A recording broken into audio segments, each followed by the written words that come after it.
So another thing would be, tell us about date night. Oh, essentially important is to keep the focus on our relationship. And what I tell couples all the time is, if you're the one with the kids, your partner didn't come into this relationship because they thought, oh, I want to raise your children. Please, let me be a part of this. They're there because they fell in love with you. And you've got to keep that focus. And so it can't always be talking about the kids. In a nuclear family, you talk about the kids. The kids unify the family. In a step couple, they separate the family. Because who wants to sit talking about somebody else's kids all the time? You've got to remember what brought you together. You need to go out, you need to have dates, you need to, fool around, you need to do everything you used to do and keep your couple's relationship really together so that when all the stresses and strains of step family life comes, you've got the connection. If this is weak, this is the weakest link in the step family system is the new couple. Weakest. So you want to keep making it stronger and stronger and stronger. I want to throw in on that too. One of the things that people make the mistake if they think they're having a date night is that they go to a movie and sit in a movie theater and don't even talk to each other. Right. And then walk out and say, what do you think of the movie? And then they go to a restaurant that's so loud they can't speak to each other and go home and say, wow, great date. Our date night typically is at home. And I do the cooking, and we sit down. I love that. We sit down and we have a really nice meal and talk. Yeah. And talk about what's going on with us, not what's going on with a movie. Okay, so this is truly date night. I mean, it's It's just getting the two of to you. always know each other and staying, so we really are always aware of what the other one's thinking and what's going on and what our history's been, and we know each other's history so we can understand who we are today. I mean, it's really it's an emotionally intelligent date is what it is. Yeah. Emotionally intelligent date. That is great. I'm going to take that. Emotionally intelligent date. Okay, I'm seeing from both of you two that you both have a fantastic sense of humor. It just seems that being with you, I'm so blessed to be with you, but you really don't take things, I'm sure that you take things that you need to take seriously, but you are really enjoying being together, you're enjoying wherever you are, you just have a great sense of joy. It's almost like fresh joy knowing both of you, so to keep that together. And we use that through all the trials and tribulations that we've faced. You know, we face the same kinds of struggles that everybody faces in step family life, and sometimes you're appalled by it and you're trying to figure it out, you're problem solving, and other times you could just have to laugh. Because it's like, wow. Oh, wow. So you got to keep your sense of humor. I think that is absolutely critical. And however you need to get a sense of humor, that's how you need to get it. If you need to watch I Love Lucy or whatever you need to do in the reruns, the Brady Bunch. What's another thing, too? What's another thing that we need to know that you could be broadsided, but knowing this up front? Okay, here's what you need to know. You need to know that children are always in a loyalty bind, and kids naturally split. Okay, so mom and dad are in the house, runs to mom because they know mom's a softie on this one, or runs to dad because dad's a softie on this one. And in regular parenting, you're the parenting expert, you teach the parents to always be on the same page. Wow. Divorce provides the best opportunity for kids to split. And there's usually an ex over there who wants the kid to split because the ex doesn't really want their kids to get attached to this other person. So you've got to know that the kids are in loyalty binds, the kids are going to split, and that's going to create the insider-outsider dynamic. You see how this all ties together? And if you two aren't together and you're not talking about it and you're not communicating, you're going to think these are unique issues to your family, and they're not. This is, to really know what really happens in step-family dynamics, gives you the freedom to understand you can navigate over it. Okay, and I'm hearing that there's a plan. That if you have a plan, then you know where you're going to go. You're not going to go someplace else. So in this, do you have a plan that you could share?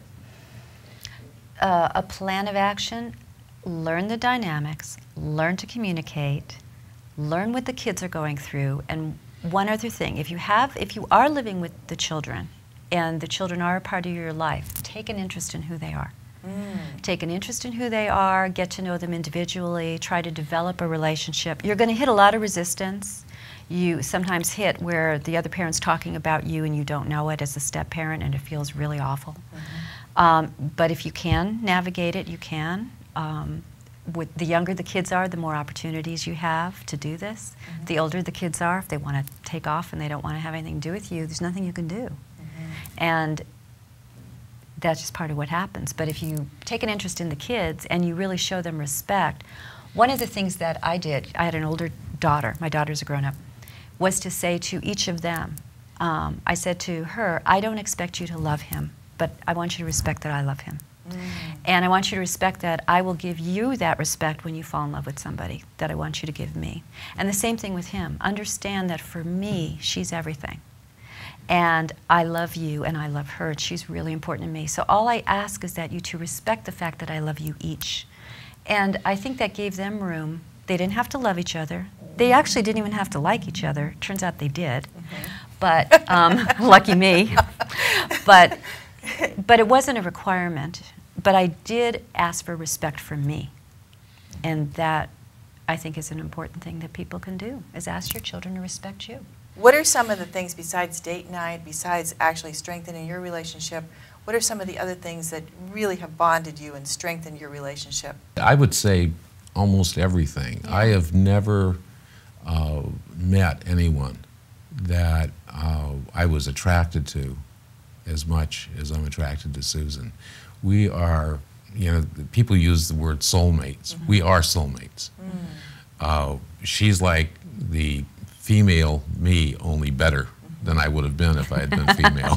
That is something you don't hear very often, Rex, is by somebody saying she is the female me. That is we share opinions. We share outlooks on life.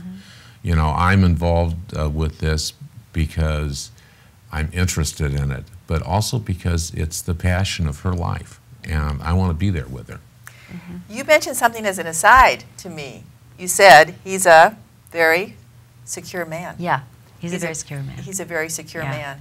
And the fact is that if you're able to really enjoy each other's company and to also come together, have limits and boundaries, have structure, have a plan, have effective communication, is there something else that you could add to this? Well, when I said he's a secure man, I also want to extrapolate that again. You know, having had 2 marriages and a stepfamily, because I could talk to him about these things and he accepted my influence. John Gottman, who's a wonderful researcher in couples communication, talks about a man's ability to accept a woman's influence and how that really goes a long way to enhancing the marriage. And my first husband was very typical of a lot of men who are in stepfamilies. You know, there's something wrong here, I need some help, but I'd be left alone all the time. And he wouldn't listen that I had something to say. But with Rex, it was with all respect, so that we were always together on the same page. And I respected him. And keeping respect alive in a marriage is also vital. And in stepfamily life, it's going to challenge that even more because you have so many dynamics working against you. So keeping the respect and the communication going. Susan, what would your message be to the viewing audience regarding stepfamilies? I think my message to all of you out there is go ahead and fall in love. Just go ahead and enjoy it and fall in love. And don't let this stop you, but let it humble you so that you will both, as part of your partnership, go out and learn about stepfamily life together. And that's very unifying too. If you go on the journey of stepfamily life together, instead of this idea that it's all just going to wing it and it's going to work out, you're going to then be taking very proactive steps to build a strong foundation of a marriage. And then you can withstand challenges. Life is full of challenges, whether you're in a stepfamily or not. But a strong communication with your coupleness will help you withstand stepfamily life challenges. So educate yourself, inform yourself. You have a wonderful center that you're doing. It certainly is working here. And what a pleasure, what an absolute pleasure to have both of you today. Thank you so much for coming. Thank you so much, and blessings Maureen. to you. Thank and blessings to you. And we need a recipe book from you too. Yes. Thank you so much. Saturday night dinners. That's Saturday night dinners. Thank you so much for watching, and God bless you all.